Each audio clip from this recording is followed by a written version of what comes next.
Fenomena global warming yang disebabkan meningkatnya konsentrasi gas rumah kaca atau GRK di atmosfer menyebabkan pola dan distribusi iklim berubah atau terjadi perubahan iklim yang disebut juga dengan climate change.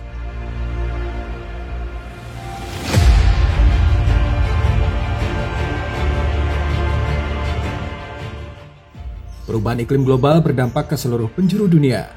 Fenomena alam yang ekstrim ini berakibat mempengaruhi kegiatan budidaya tanaman dan penerapan teknologi yang menyebabkan sistem produksi pertanian terganggu sehingga berdampak pada ketahanan pangan nasional. Pemanasan global memiliki dampak buruk hampir untuk setiap aspek kehidupan di Indonesia. Hujan yang masih tinggi di wilayah kampung munculnya pemanasan global. Kondisi ini tentunya menuntut para petani harus mereformasi sistem pertanian dengan menerapkan pendekatan Climate Smart Agriculture atau CSA dalam reformasi sistem pertanian. Kementerian Pertanian mengembangkan program CSA agar mampu beradaptasi dalam perubahan iklim, seperti penggunaan pestisida nabati, uji benih padi, teknik pengairan berkala intermittent, pengukuran gas emisi rumah kaca, jajar legowo, serta pemupukan organik. Aksi adaptasi dan mitigasi penurunan emisi gas rumah kaca atau GRK mendukung peningkatan produktivitas dan produksi pertanian serta pendapatan secara berkelanjutan.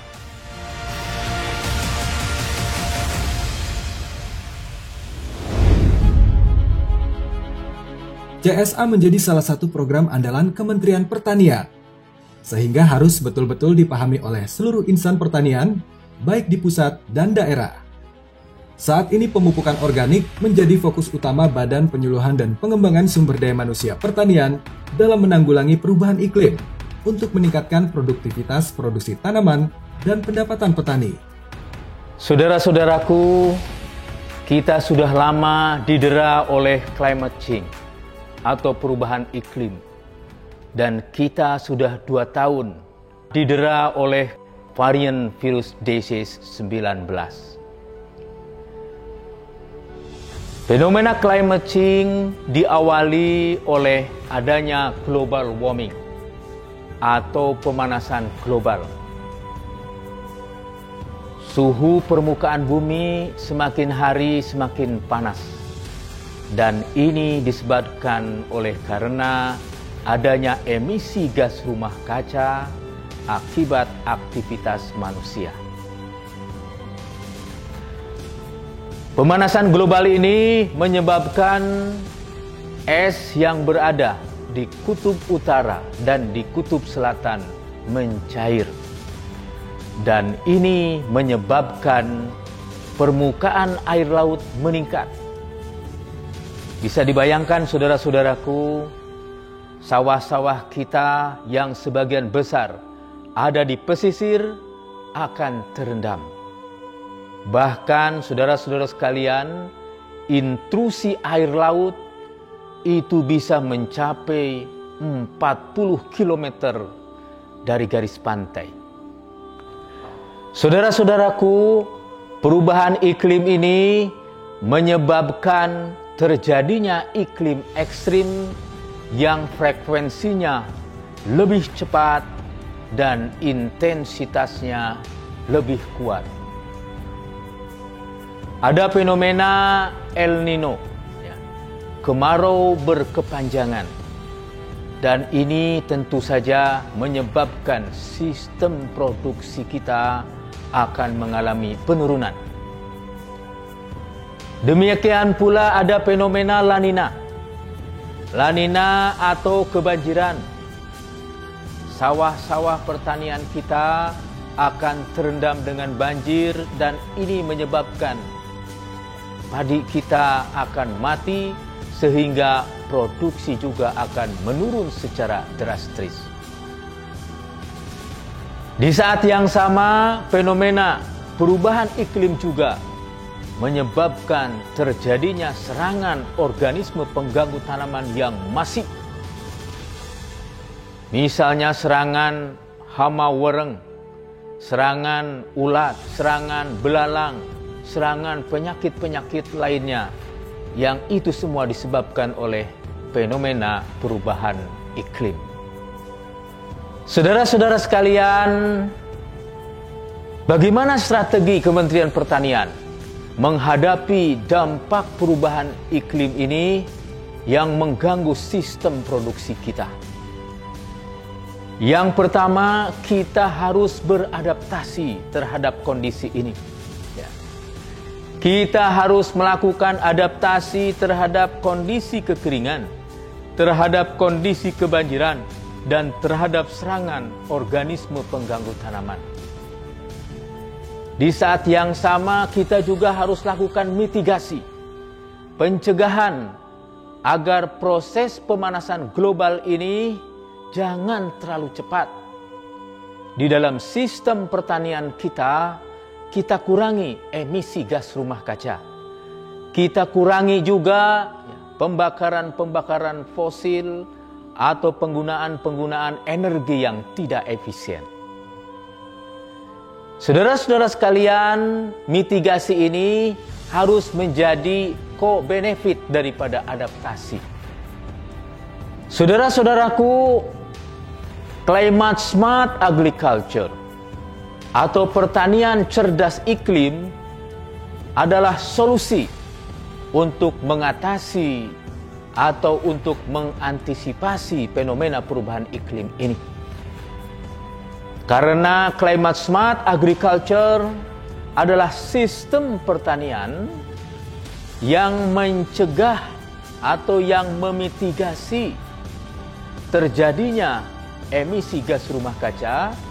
Di saat yang sama, climate smart agriculture ini menyajikan inovasi teknologi yang beradaptasi terhadap perubahan iklim. Tapi di dalam climate smart agriculture, produktivitas harus tetap kita jaga. Bahkan produktivitas harus tetap meningkat secara signifikan. Climate smart agriculture ini antara lain penggunaan varietas yang rendah emisi. Ada varietas padi yang menghasilkan emisi gas rumah kaca relatif rendah dibandingkan dengan yang lain. Misalnya ciherang, dodokan, dan lain sebagainya. Selain itu juga saudara-saudaraku, ada intermittent irrigation. Kadang-kadang digenangi, kadang-kadang dikeringkan. Sistem ini dapat mengurangi emisi gas metan secara signifikan, sehingga mengurangi juga emisi gas rumah kaca secara umum dari sektor pertanian. Selain itu ada pemupukan berimbang. Pemupukan berimbang adalah pemupukan sesuai dengan permintaan tanaman dan sesuai dengan kondisi kesuburan tanah. Artinya pemupukan berimbang di dalamnya ada efisiensi penggunaan pupuk kimia. Di saat yang sama dikombinasikan juga dengan pupuk organik, dengan kompos, dengan biofertilizer atau pupuk hayati, dengan bakteri penambat N, dengan bakteri pelarut P, dan lain sebagainya. Sehingga efisiensi pemupukan akan semakin meningkat. Penggunaan pestisida nabati pun atau pestisida yang berasal dari biomas tanaman ini juga dapat meningkatkan efisiensi penggunaan pestisida atau mengurangi kebutuhan pestisida kimia diganti dengan pestisida nabati. Di saat yang sama pestisida nabati pun betul-betul ramah lingkungan. Karena pestisida nabati mudah untuk didekomposisi oleh mikroba tanah, menghasilkan partikel-partikel yang lebih kecil yang tidak toksik terhadap makhluk hidup yang lain. Saudara-saudaraku, mari kita pelihara bumi kita. Kalau kita pelihara bumi, bumi akan memelihara kita. Kita pelihara langit kita. Kalau kita pelihara langit kita, langit akan memelihara bumi. Kita pelihara bumi dengan mengimplementasikan climate smart agriculture di dalam sistem pertanian kita. Terima kasih. Dalam upaya membentuk mitigasi dan adaptasi sebagai jawaban dari kekhawatiran dampak negatif perubahan iklim global, peran peneliti sangatlah penting bagi perubahan iklim. Ada 3 pilar utama dalam sistem pertanian cerdas iklim ini. Yang pertama, meningkatkan produktivitas dan pendapatan pertanian secara berkelanjutan. Kemudian yang kedua, itu adaptasi dan membangun ketahanan kita terhadap perubahan iklim. Dan yang terakhir, pilar utama dari CSA ini itu adalah bisa menekan emisi gas rumah kaca. Kita sudah melakukan beberapa program ya terkait, salah satunya dengan mengimplementasikan CSA di berbagai provinsi di Indonesia. Jadi kita mengenalkan ke petani bagaimana caranya kita melakukan pertanian yang ramah lingkungan.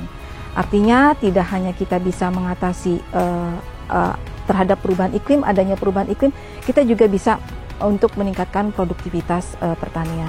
Tentunya dengan seperti penggunaan bahan organik, kemudian juga pengelolaan air yang tepat, dan juga pemupukan yang dilakukan secara berimbang.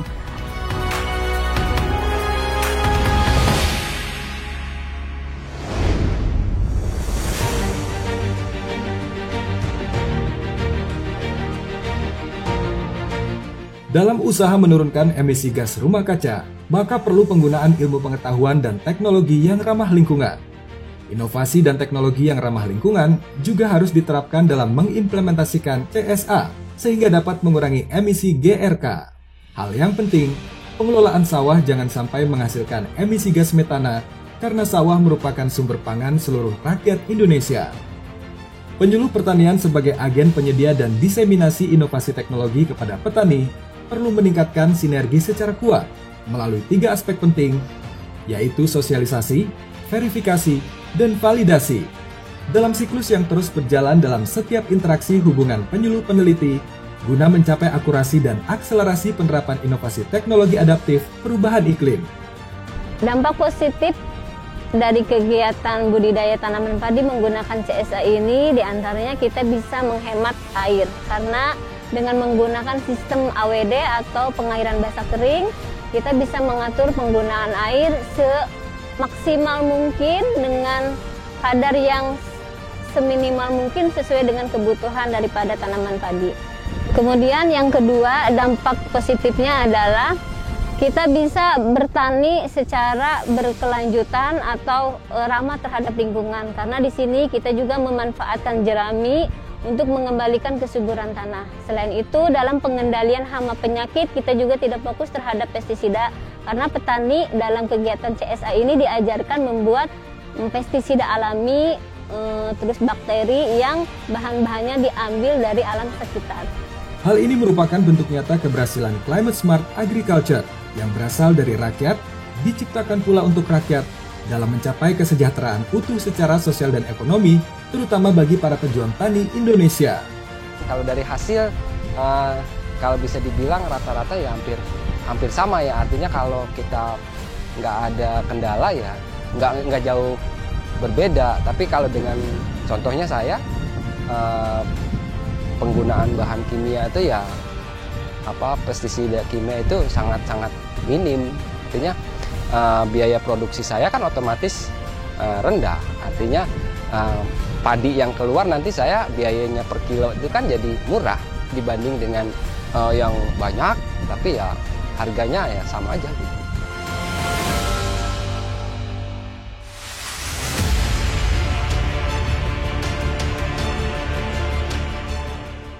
Disinilah bukti bahwa pertanian cerdas iklim menjadi kunci keberhasilan pembangunan pertanian Indonesia, di mana tak hanya para petani yang dapat berperan, namun semua insan sumber daya manusia yang terlibat dalam membangun sektor pertanian sebagai salah satu sektor yang diharapkan mampu meningkatkan produktivitas dan pendapatan petani.